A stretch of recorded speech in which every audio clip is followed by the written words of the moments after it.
Hello everyone, and welcome back to Review of the Week for episode 11. So, today, it's only a couple of days since I uploaded the last episode, but I'm going to talk a little bit about something else this week, mainly on the philosophical side. So, in the past few videos, I've mentioned, me and Alistair have both mentioned anarchism, AnarchoPrimitivism, and these sorts of things, and I wanted to explain a little bit more about it, and why it's interested me to such a degree that I would consider myself an anarcho-primitivist. So, first of all, what is it? When someone hears the word anarchy or anarcho something, they instantly think of, purges and lots of violence and lawlessness and things. But in actual fact, if you asked an actual anarchist what anarchy is, they would say it's inherently peaceful. It's just people getting on together without a need for direct control or influence by someone else. Now, obviously, in reality, it hasn't been seen much in recent history, but that does lead to inherently violent societies. So, to be an anarchist, you don't have to be violent, but in realism, all anarchy does usually end up in violence, because people are human at the end of the day. And this is why, when you think of a political compass, for example, just imagine, the four-quadranted political compass right now. Does anarchy deserve to be on there? Because in many ways it's actually impossible for humans to be anarchist. Now just think about that for a second.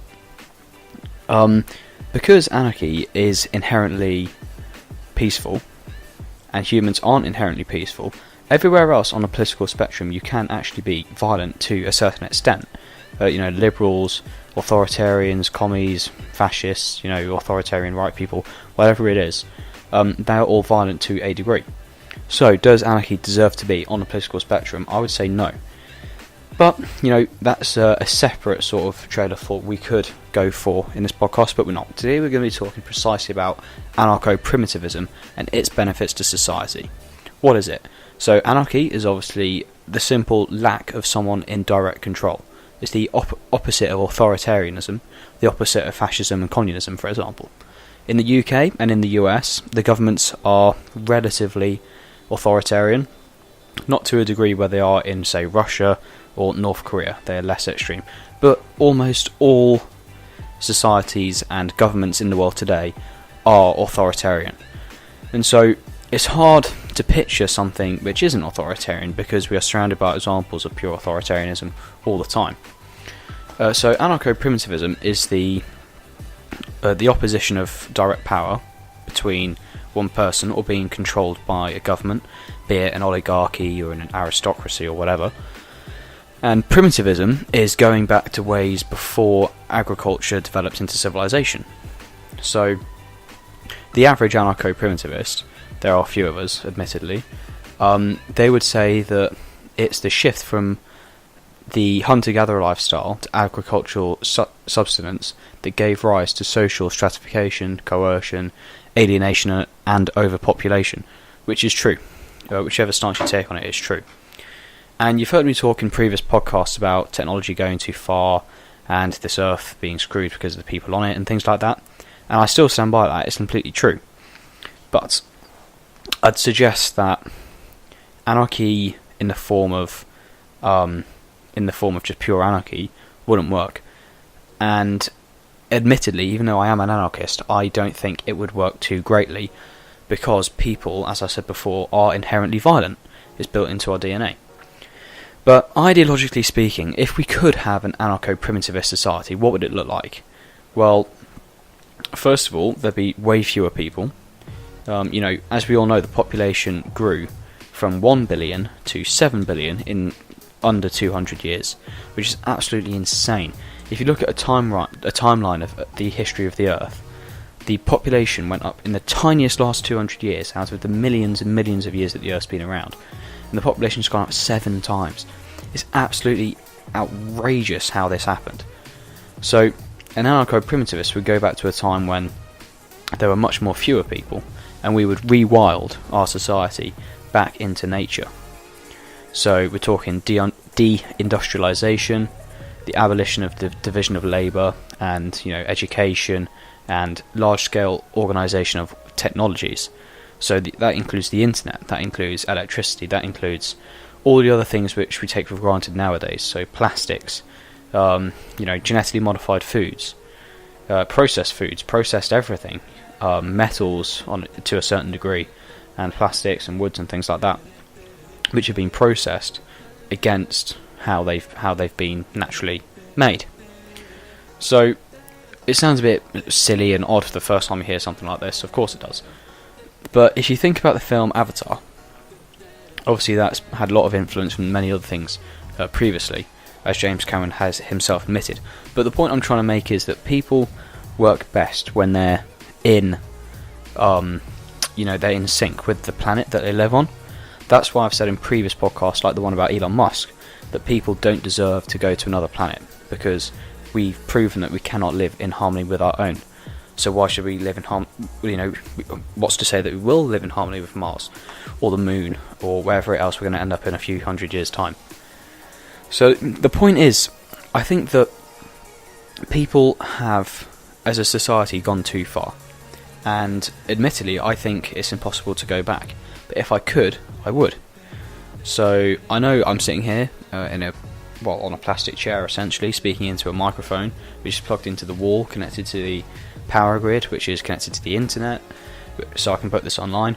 But I would give that up in a heartbeat if our society, as humans, could go back. The idea of borders and the law and police and the army and everything that just happens in everyday life is taken for granted. But the only reason we accept it is because we've been conditioned from such a young age that that's how it is. And unfortunately, over the years, it's got, even our own Western culture has become more and more and more authoritarian.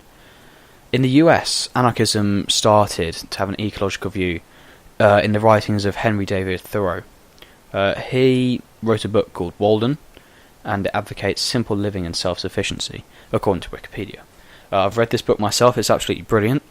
And people, as humans, we've lost the skill to look after ourselves to a degree that our ancestors would have had to pre-1800. Is a year I've just plucked out of the air.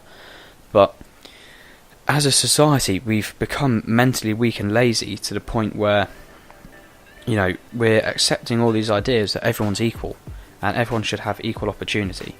And we're born into a country such as the UK where we have an NHS and a welfare system which supports people less fortunate than myself, for example. And all of that, people think that's how it works just because they've grown up there. For example, if I grew up in, India, I'd have a very different view of things. The Indians, from what I've experienced myself personally, have a greater trail of thought and a higher morality than we have here in the UK, because they are much more self-sufficient on the scale that we are here in England in particular. And I think that that's part of the human condition. We've transgressed from Homo sapiens to something completely different, something much more mentally weak, physically weak, and unfortunately just an inferior being to what we used to be, because of technology and government, inverted brackets, inverted thingies, is what I mean, and it's just gone downhill. So as I mentioned a second ago, everything's become much more authoritarian recently, and that's completely true. So let's pretend. Let's go to, where should we go to? Greeks. Let's go to the Greeks. One of the first great civilizations. Obviously, they are not the first. The Egyptians, the Persians before them, the Chinese. But if you were an ancient Greek, you would have had. They had equality, liberty. Is the rough translation, and that was what was central to what made them Greek. They were free. Yes, they lived in a state and they paid tax to that state, but because they lived in that community, they helped each other and they grew as a state. Athens in particular, and this happened across Greece quite a lot. And then that's when we saw the sort of spark of the Chinese emperors, the oligarchies in Greece, monarchies, and the idea of control. If we look at one of the first civilizations, the Minoans They actually lived in, yes, an authoritarian society, but the people who ruled them, the kings, if you like, that's not the word that they used, and that's not what they were, but let's just use that word for the time being. The kings, they weren't above or in control of their subjects. They were just chosen to look after their society.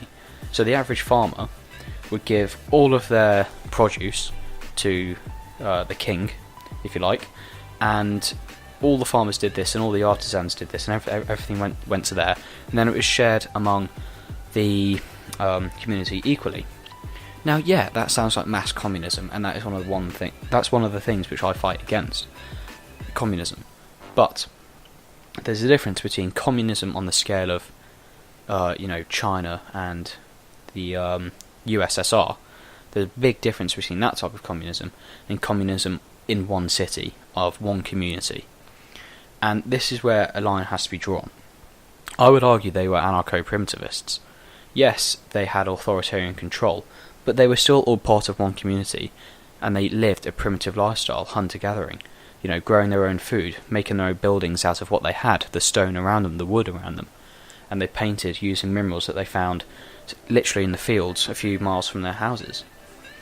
And this is what, and unfortunately this is where it started going downhill. From there we got the Greeks, we got the idea of kings and monarchy, then we got the Roman Empire, which was great for a time being, when we had Cicero and the Republic, but after that fell with Julius Caesar and Augustus, it was literally Nazism, just without the mass murder of Jews. It was exactly the same thing, propaganda, and I say Nazism, but it's also the same as communism in Russia in the early 1900s. It's all the same thing, from there on out. And so power's always lied, or lay, in the people who gain control of it, which is fine. That I'm not complaining about it, but that isn't human. Being human is being in control of yourself, and when the state has any control over you, you don't have control of yourself. The only thing you can do is rebel.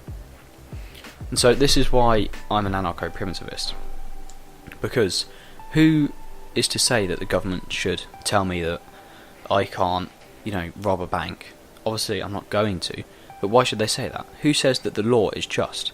Just because a few people in the past agreed that that should be the law, and people generally said, yeah, what power does that have over me? The only reason I am subject to British law is because I was born in Britain. But again, that idea of being born in a country with borders goes against nature. Nature doesn't put up random borders and say, on one side of this border you're British, and on the other side you've got the sea, and then you've got France, and then you're French.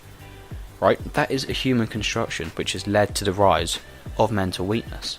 You're born somewhere, and you expect, because you're that nationality, you live by a certain set of laws, and you preach a certain set of values which that country upholds. So, for example, British values are different to values in Saudi Arabia.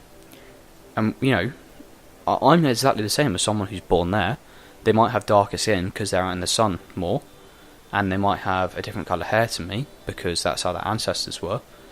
So their genes are slightly different, but we're both humans.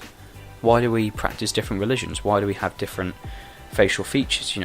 Just because we're born a few thousand miles away from each other doesn't make us any different. So why should we live in a country which has different control over you? And this is the point. We've got the rise of globalism in the last 100 years has been absolutely terrifying. And I'm not going to go all Alex Jones on everyone, but let's not go Alex Jones on this one. And you're going to have tablets, and then they're going to interface, and then the kids will be addicted, and then we're going to jack in your brain, and they're being told while in an interdimensional trance at 6-dimensional level, connected in through your brain in that trance with demons telling them how to build this stuff, and then it's being done. If you think about it, Every night, knowing you work for a bunch of psychotic killers, and you bastards are probably going to end up killing me one day. You know what it's like knowing you've ruined my life? You know what it's like, you sons of bitches? I'm tired of your crap. You commit evil, you're part of an evil system, and we're standing up against you. And the Republic is going to defeat you in the end. Some of us won't make it personally through this, but